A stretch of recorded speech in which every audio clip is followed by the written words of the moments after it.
Okay, alright.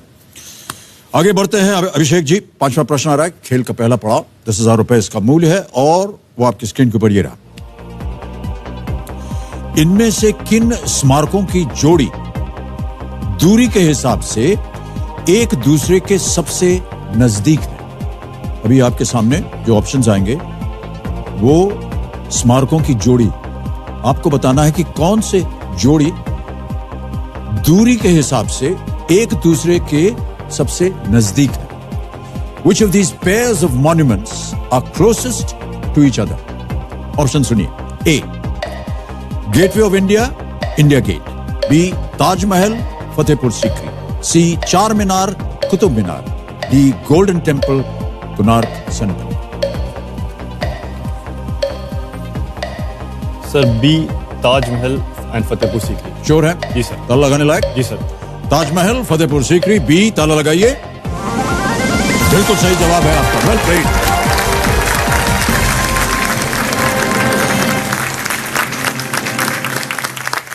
बुलंद दरवाजा फतेहपुर सीकरी में महल का मुख्य द्वार है।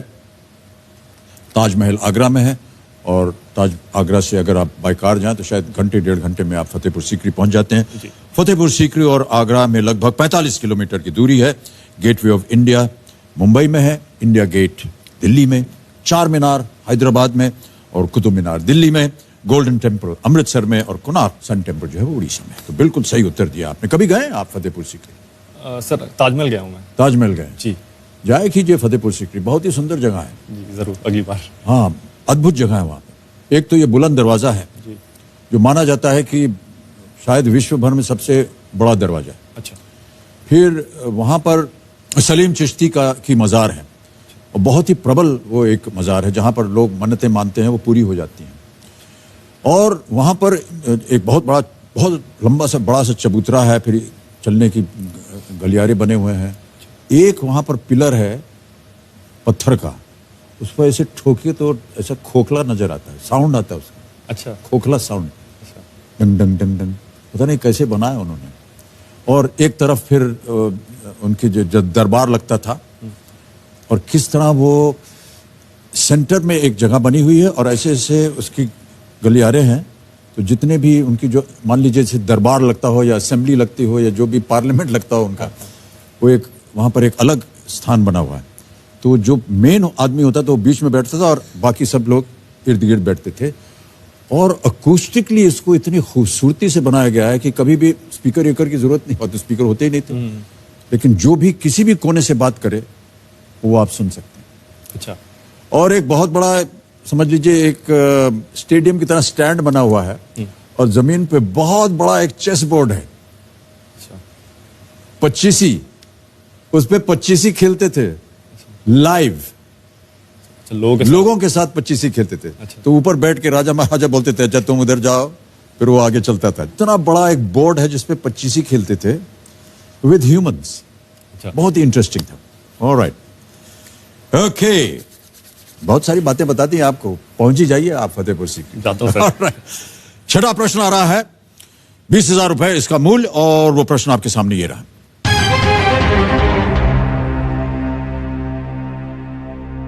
गुजरात में स्थित अलंग विश्व में इनमें से किस व्यापारिक गतिविधि का सबसे बड़ा केंद्र है?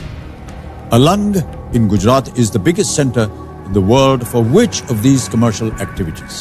A, diamond cutting, B, clock manufacturing, C, ship breaking, or is it D, garment manufacturing? Sir C, ship breaking. Sure? Yes sir. Final उत्तर? Yes sir. लॉक कर दें? Yes sir. Ship breaking, C, ताला लगाइए computer ji. Well done sir, it's the correct answer. Alang जो है वो खंबात की घाटी के पश्चिमी तट पर स्थित है और इसे दुनिया में सबसे बड़ा जहाज रिसाइकलिंग यार्ड माना जाता है। आपका कभी जहाज गया है वहां पर रिसाइकलिंग वगैरह के लिए? नहीं। अच्छा नहीं है, ऐसा होता नहीं है। पर कई जहाज जो है वो मरीन शिपे में वहां भेज दिए जाते होंगे जब और शिप ब्रेकिंग के लिए। सर तो वो जो स्क्रैप निकलता है उसका क्या होता है? जी सर, मेटल तो बिक जाता है। बिक जाता है। और जो सामान होता है वो जो छोटे कंपनीज होते हैं जी, तो वो उनके लिए वो खरीद लेते हैं उससे, तो उन्हें कम दामों में सेम सामान मिल जाता है। अगर चलता हो, अच्छा हो तो यूज़ कर लेते हैं फिर से वो। Okay okay, alright. Abhishek ji आगे बढ़ते हैं 7वें प्रश्न पर। इसका मूल्य है 40,000 रुपए। रेडी? 7वां प्रश्न स्क्रीन के ऊपर ये रहा।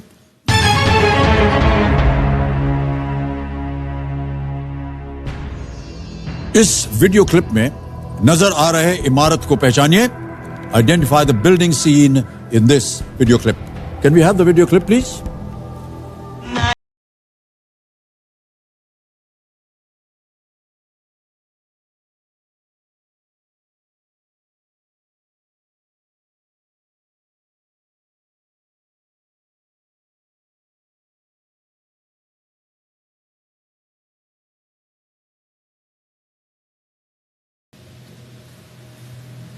बहुत बढ़िया नाचते हैं गोविंदा जी। इनकी तरह कोई दूसरा नाच ही नहीं सकता है। वाह। ओके, ऑप्शंस रखता हूं आपके सामने Abhishek. A Sydney Opera House, B Lotus Temple, C Machu Picchu या D Petronas Towers. Sir A Sydney Opera House. Sure? Yes sir.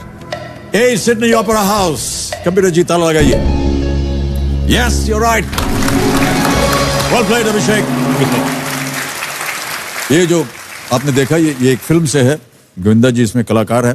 Film का नाम था हद कर दी आपने, और गाना था बेकरार दिल। गायक थे सोनू निगम। इसमें गोविंदा और रानी मुखर्जी ने मुख्य भूमिका निभाई थी। सिडनी ओपेरा हाउस ऑस्ट्रेलिया में स्थित है। सिडनी एकदम तट पर बहुत ही खूबसूरत ये एक इमारत है, और इसके अंदर बहुत सारे कार्यक्रम होते हैं और बहुत से लोग जाते हैं। इसको रात में इसको बहुत खूबसूरत तरीके से इसको लाइटिंग की जाती है। बहुत सारे मेले होते हैं वहाँ उनके सामने। बहुत ही खूबसूरत जगह है। और अभिषेक जी आपके साथ आपकी माताश्री आई हुई हैं, उषा किरण जी। नमस्कार। और नमस्कार दोबारा कर रहा हूँ क्योंकि बड़ा कठिन काम होता है सिंगल मदर हो करके अपने पुत्रों को जिस तरह आपने उनकी परवरिश की और आज इस स्तर पर ला करके उन्हें आपने बैठा दिया है। बहुत बहुत बधाई आपको। आप अपने दोनों बेटों के बारे में कुछ कहिए, क्या कहना चाहेंगी? सर आज जिस पोजीशन में है उससे मुझे बहुत ज्यादा फक्र है इन लोगों के ऊपर कि अच्छे से मैं जितना मेहनत की उसका ये लोग को मतलब ये लोग अच्छे से सक्सेस हुए उस पे। जो मैं चाहती थी वो पूरा हो गया। आपकी देखरेख की वजह से ये आए हैं यहाँ पर। बहुत आपने इनके साथ परवरिश की है, बहुत सुंदर परवरिश की है। हम आपको अपनी तरफ से बहुत बहुत शुभकामनाएं भेजते हैं। धन्यवाद आप। Thank you.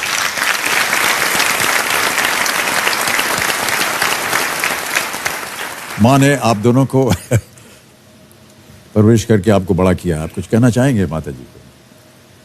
जी सर, बहुत डिफिकल्ट होता है। मतलब मेरी मम्मी ज़्यादा पढ़ी लिखी नहीं है, सिर्फ मैट्रिक पास है।